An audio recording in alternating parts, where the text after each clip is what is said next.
Hey everybody, it's Brandon, and I'm going to be telling you about Stones Unturned Episode 1 for DCC RPG. I'll be spoiling this, of course, a low prep mega dungeon and mini campaign setting for your players to break. It is by, and I'm going to try to say your name, forgive me if I mess it up, Andras Barakaskai. Let me know how I did there. He goes by Andrew as well. So it's really neat. I'm just going to go right into some of the really cool stuff about it, like what I was really impressed by, because it's one of those products that you look at and you're like, okay, I kind of see what this is doing. Then all of a sudden, the imagination, almost as if the characters, as they start delving deeper and deeper, they start to find more weirdness, and that's kind of how you do as you start reading this. So this is pay what you want. There's not going to be obviously a print version here. He had made a bunch of these for an event in Budapest. He's from Hungary, and he likes my channel, and I really appreciate that. And he would like to have sent it to you. He wanted to send it to me, so I said, fine, I'll take a look at it. Send it to me. I said, well, I'll do a video on it. And this is a prime example of why I do these videos. Here's a guy in Hungary. He's making products for DCC RPG or any game, and I'm hoping that somebody will see this video and say, wow, that's really neat. I wouldn't have known about that any other way. You know, there's so many products out there, and here's one that it's perfect for your game, perfect for your players, and you would have never known anything about it. So I hope this video is going to reach out. Even if it's just one person, they really dig it. Let me know what you think about it in the comments as well. I dig the cover art. I think it's really cool. It's got kind of a nasty little look to it. You got this ladder going into this skull here. And then here's the back. It's kind of like, it says a crinkled map you hastily traced from the boot sole of that gold tooth cut purse. So it gives you a little bit of a hint. It had some bacon, like a bacon stain right there. It's actually really neat. I dig that. And so let's go ahead and take a look inside. I'm going to hit some of the stuff. I'm just going to hit you real quick with the stuff that I think is neat. And then I'm going to kind of go back and go through a little bit more of it. So we've got a cool table that you could roll up for some strange stuff that you may find.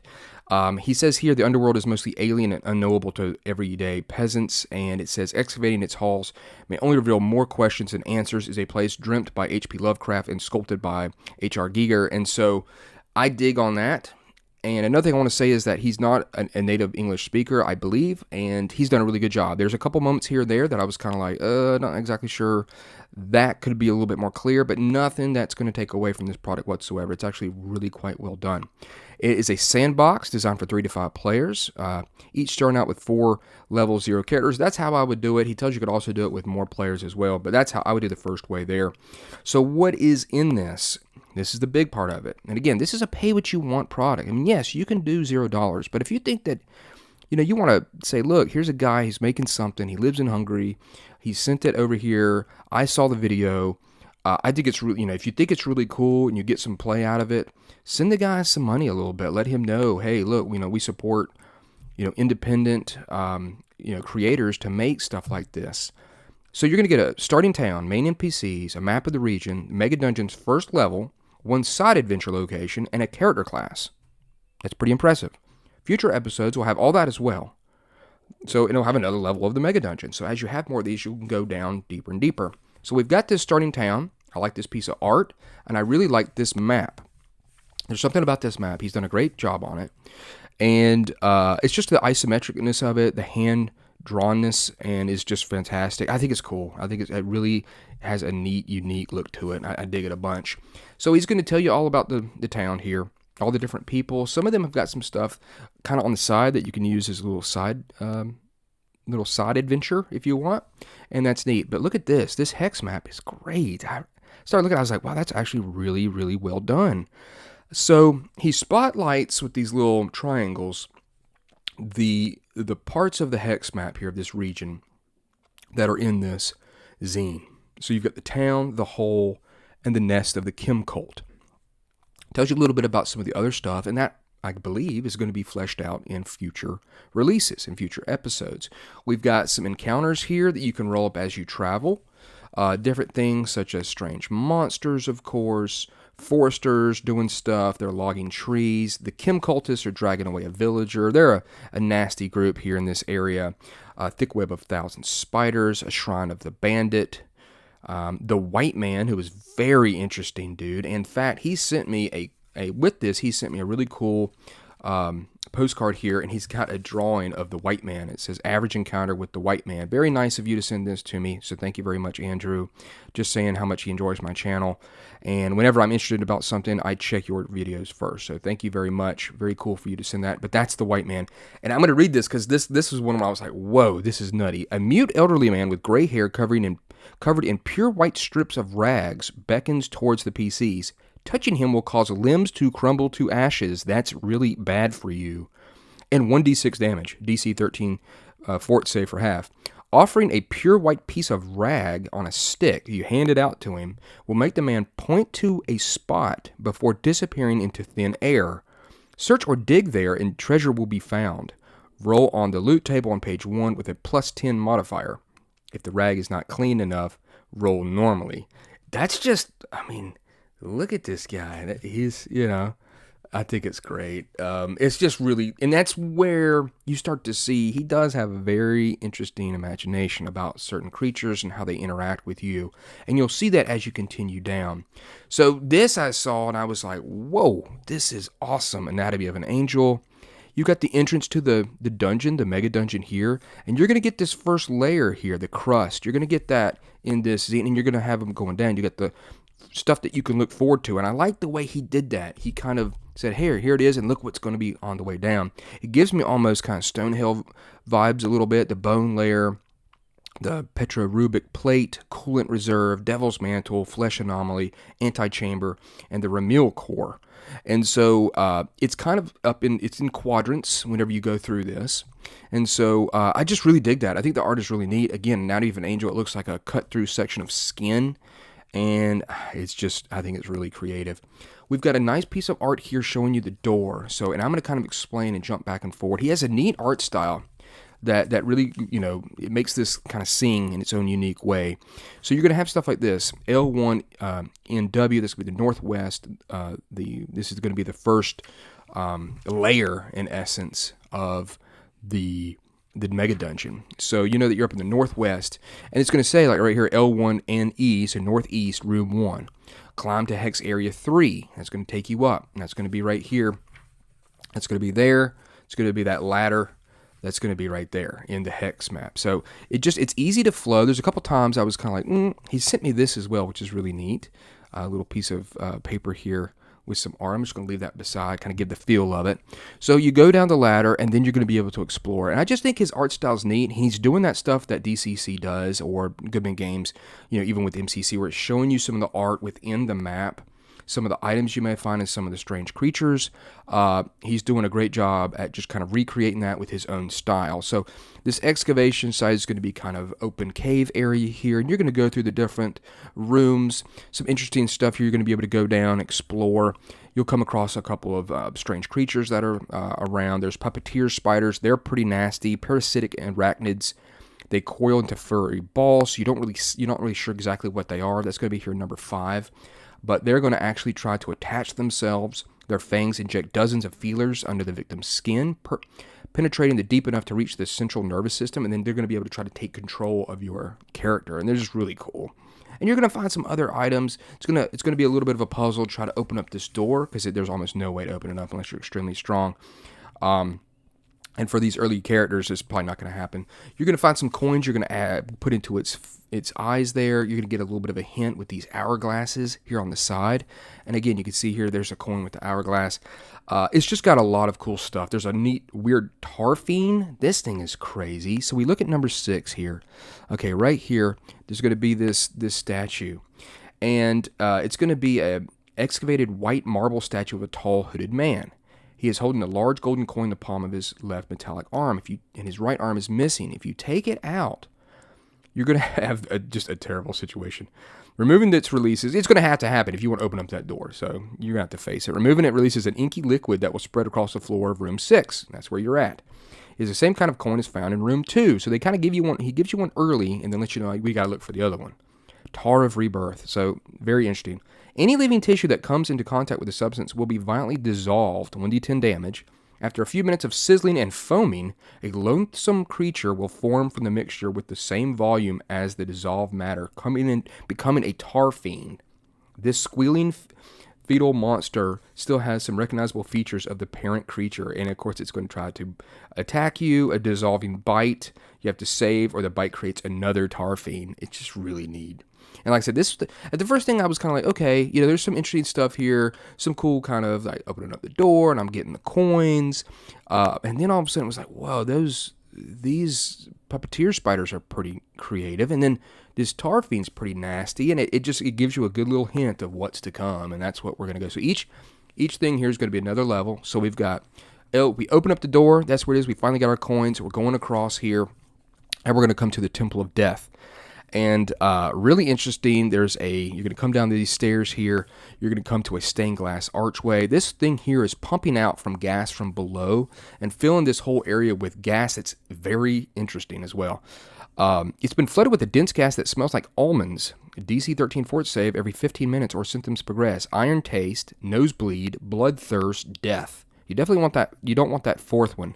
It says an ancient race of elves have built this chapel to the bulwark between the surface world and the unknowable horrors of old below. So you're going to have this pillar here. You're going to have two doors. You can go through it. You're going to be able to investigate this corpse that's sitting there. It's a dead rogue. And he has lungfishes. Very clever thing here. Pretty much it filters out toxins from the surroundings. It's something you can put on your face, and it's right there. And it's going to help you be able to withstand this gas that's in this place. But you have to take it off with salt. You remove it with salt. If not, you forcibly try to rip it off your skin. You're going to take 1d4 damage. And there's other ones that are around too that are in his satchel. So he obviously came prepared, but something got him. And it says the grave robber died from falling through the hole in the ceiling. There is a hole in the ceiling. Climbed to hex area 3. He tried to climb down. He fell and he died. So you're going to be able to pick up his lungfish to help you investigate this area without, of course, having to deal with these terrible things here. But each of the areas has got some really neat stuff. Like this thing here has got this little tiny man. A slender steel pedestal holds a golden idol of a vaguely humanoid figure. When lifted, the incubator tube also opens in room 5 over here. So it's going to, multiple things will happen in rooms whenever you interact with certain items. Very neat. There is number 5 has got this cradle of death. Pretty much you're going to have this strange humanoid. It's going to be in a glass vat connected to a leather pipe to the belly of a segmented bronze statue down here at the bottom of the room. Again, his creativity is really starting to flow with these lower levels here. This thing is going to try to come alive, probably try to kill you. This embodiment of death. The bronze surrogate is pumping machinery and removing a service hatch on the back of it. Reveals a man-sized pipe leading down to room 6 down here. And so that's the compressor room. You've got an interesting kind of manhole. It reveals a large hall made of riveted iron plates. This area here. The gaping pores of a leathery island spew gas in the middle of a pool of black tar. Inside is the tar toad of the Covenant. This abomination was birthed by sacrificing 12 elven sages and a poisonous river toad to the tar pool. It's going to come alive, of course, and I say alive, it's going to come active and try to eat you and kill you and stuff like that. And it says a DC 13 intelligence check reveals that the pores on the body of the toad are distorted mouths and eye sockets that are begging for the sweet release of death. Slaying it ceases its gas production, so it's kind of spewing out of its body, so that'll be able to stop it there. And there is a way down below to L1 Southeast Room 1, which is where we're going to go right here. And so now we're starting to go even more into this area. And again, you're going to find a lot of strange rooms with some interesting machinery. This actually has an arcade machine in it and some washing machines. Anything you throw into it will lose pigmentation immediately in those washing machines. There's an arcade cabinet, and it explains a little bit here about this wizard, and it has to deal maybe with shifting of the restoration of particular places onto his home plane. So there's a little bit of planar like travel and stuff that's involved in creating this area. Some illusions in this area here as well. It's just a really neat area that, quadrant of this level, and I really, really dig it. You're going to come down here into this room, and it's interesting. The sandwich prints, heraldic shields, and paper crowns decorate the stone walls of this octagonal hall. 4 long tables enclose a jousting dummy in the center. Behind a kitchen counter is a frosty steel door right here.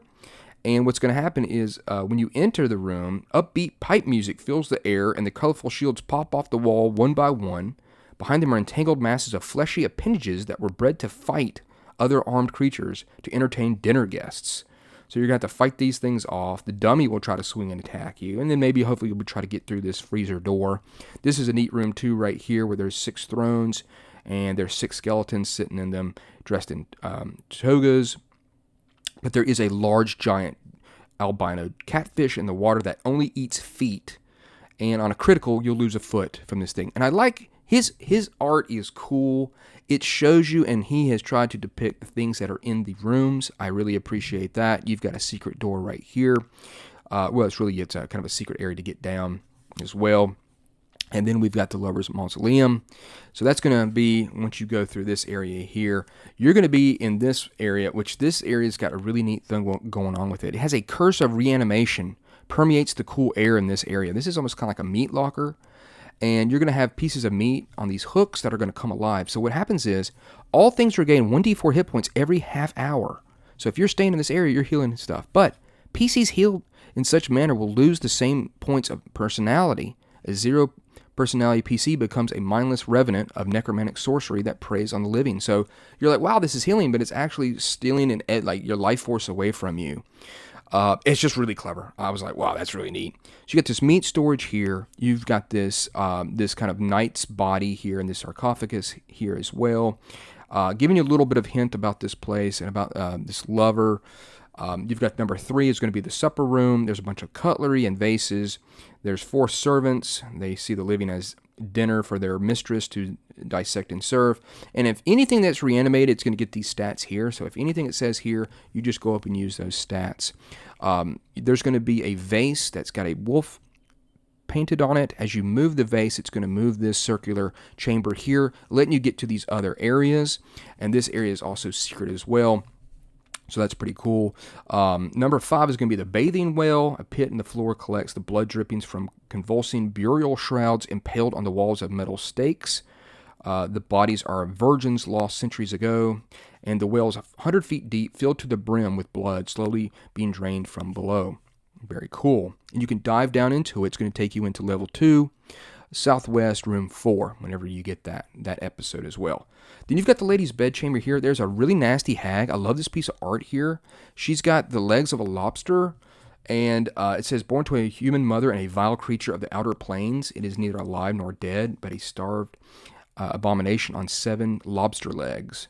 It must consume 20 hit points of blood to regain its human form, so it's going to try to drink you, so you don't want to do that. You want to kill her. And then you've got the man in the wall, and he's a catatonic elderly man bound in chains, sits atop a thick nest of his hair, beard, and toenails. He is holding an apple-sized orb of reflective material, and he is an enslaved wizard. Very neat. He's suspended in an everlasting spell burn. He radiates the aura of regeneration. Removing the artifact will lift the curse of reanimation in this area. But it causes his body to violently expand into a bloated mass of corruption. So you need to make a reflex save, or you're going to take damage from anyone in the room as his body just expands. I think that's awesome. And then you got the Heart of Darkness. That's the power source of the Seraph. It was stolen from the secret treasure vaults of the Crimson Order. That's a group of people that's in this area. It says if you hold it, you may spend 20 hidden points for spell burning without losing any ability points. But when depleted, all 20 points will surge back as damage to a random ability score. So all of a sudden, one of your ability scores is going to take 20 points of damage. And that's going to pretty much do you in. I think it's really neat. Just right here, it shows a candle, but if you read about the candle, it's really cool because this Curse of Reanimation makes this candle with its wax, it constantly regenerates, and it's going to be an ever-burning candle. It regenerates fat, keeping the candle burning forever. The unlit candle will grow into a 5-foot-long snake of lard in half an hour. It can lunge towards the neck of its victims in an effort to choke them. Just very cool. And then we've got another area. So it's Hex Map Area 8. This is that small area, the little side thing. It's going to be over here, number 8. This is the nest of the Chem Cult. They are a cult of corrosive chemicals, has set up camp here. They're working on creating a god by following the text of a tome that they found in a pile of manure. I love where they found that. So you're going to go in here. You've got a sacrificial pool with this strange, huge... I'm going to jump around a little bit here. 12 of the pointy-hooded drones, that's these guys here, they work with a bubbling ichor in a large octagonal pool with long meat hooks. A horse-sized, skinless skeletal creature with a hollowed-out cranium is suspended in a kneeling position by chains over the frothing liquid. A mysterious figure. He's going to be watching the procedure from a gallery above. You can see this room kind of up here. It can look over into this, and here it is. So you're going to investigate this area. Number 3 has got the press house. It's kind of like a grape press-like device. There are ceramic vats filled most of this room up. And again, I like how he's got the art of it. 4 robed servants are prodding and examining the bone structure of a starved human. And they're in one of these 3 cells right here. And you can see there is many things that can spray you with like acid. This is the Chem Cult. Spray and burn, of course, your flesh off of you. So you can open up these clay vats and see what's in them. It could be vulture stomachs. It could be water, ashes. Very neat. And then you've got the observation balcony. That's where you're probably going to come across the priest and fight him. It's interesting. It says, upon discovering any intruders, because over here there's 3 vats with brains in it. Upon discovering any intruders, he orders the servants to lower brain number 2 into the open skull socket of the unfinished monster below. So this thing they've got chained up, they're going to dump those brains down into this open cranium here. And it's going to prematurely awakening the beast. So there's 3 different types of brains that are here. The brain of the mad scientist, a brain of a rabid wolf, that's what they're going to toss down in there, and then the brain of an interdimensional squid. So another thing that's interesting in this room is a mirror. It reflects light blue ghostly image of the person looking at it. The most valuable organs glow up with a crimson hue. A brain with intelligence of 18 or higher looking at it unlocks the secret door behind the glass. So just the fact that he put, like, you have to have major smarts just to open up the secret door. It's just really genius, I think, to be able to find the pretty much the tome that they're using. A wizard who studies it may learn the secrets of life extension by brain transplantation. The original owner is still searching for this book. On an overworld encounter, there's a 50% chance that the book is carried and snatched off by one of the creatures that you find in the encounters. So that's how they're kind of getting their information about how to do this. This thing is a puppet of sinew and bones. When a brain is attached to the open socket on its skull, the creature becomes animated. While the strength of its body is unmatched, the inserted brain will struggle with its new meat prison in agony. It has to make a DC 10 will save every turn, or it will claw into its own flesh. It's just a really neat area here. And then he's got a crusader. He's got a crusader character class for DCC. It's got, the main thing to know about it is that you've got this symbol of a god. He's got to hold his symbol out, make sure his symbol is seen by people. Followers of God who can see the divine markings receive +1, while unholy creatures get a -1 modifier to their AC. So everybody gets a bonus, bad things get a minus. And if you fail to show that or have that, you're going to get a +1 die to their disapproval range. It has a disapproval kind of like a cleric. But what's neat is that you've got this holy deed of faith. A crusader executes their god's will. They may invoke the aid of the heavens. To do that, the crusader must declare a holy deed of faith. He must then increase their disapproval rate by 1 and roll his fate die. So at the beginning, you're going to have a D3. So you might have some disapproval, because if you roll it, then it's going to be bad and you'll have, disapproval. So it says, then the rolled number then can be added to any numerical value of an action. For example, a crusader prays to receive angelic wings. He rolls a 3, increasing his movement range by 3 feet. I think that's really clever there. You can do a lot of stuff with that. And it's going to go up as more and more you do it. So it's going to, just using it's going to increase your disapproval rate. Not showing your symbol is going to increase your disapproval rate. And it says, if the result of the crusader's disapproval range, he loses his ability to invoke holy deeds, and he has to roll D16 on this divine retribution table. It's a bunch of stuff that he might have to do. He might lose his powers. A lot of different stuff can happen to him if you roll on this. Even getting leprosy and things like that, a mark of damnation. And so it says, these effects stay until the disapproval range has been reduced to 0. Well, how do you do that?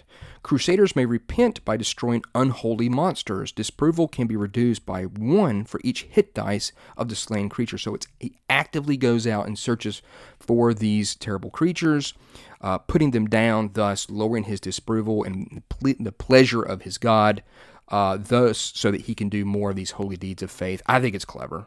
Because when I first saw it, I said, well, there's not much to this character. And then I used DCC, and I was like, whoa, that's actually pretty cool. And at first, I thought maybe that was just all it was. Oh, you've got to show your symbol. Well, that's fine. I'm going to hold it out all the time. But here, every time you use that Holy Deed of Faith, that disapproval goes up by 1. And the roll that you're actually rolling to give you the bonus is going to be what's going to have, it's going to raise up your disapproval as well. So you actively go out and crush those monsters. There it is. Man, I think it's neat. I think it's really good. It's got a lot of clever stuff in it. It's pay what you want. Take with that what you will. I think he should know that this is a product that he should be proud of. It's got a lot of cool stuff in it. It's got a cool hex, and it does give you a little bit of hints of what's to come, or if you want to like flesh those out.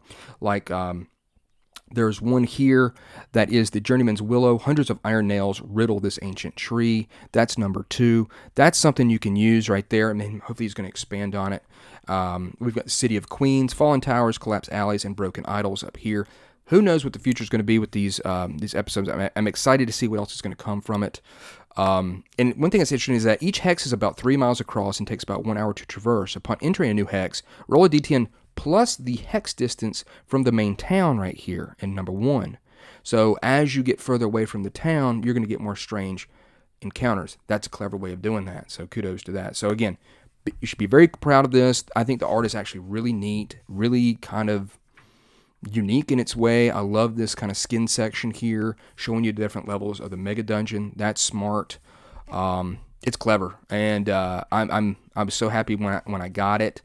And started looking through it, and then it just got so strange and weirder and really creative. So Andrew, you should be very proud of this product, and I hope people will pick this up. DCC, like I said, it's pay what you want. Throw some stuff towards his way if you really enjoy this product. And as always, thank you for watching my videos and subscribe to my channel. This is a prime example of why I do these videos on this channel. Well, I love doing a whole bunch of other stuff too. It makes me feel good to know that hopefully somebody will watch this and pick this up. So there it is, Stones Unturned, episode 1. Andrew, make it number 2. I want to see it, and I look forward to it. So thanks a lot, everybody.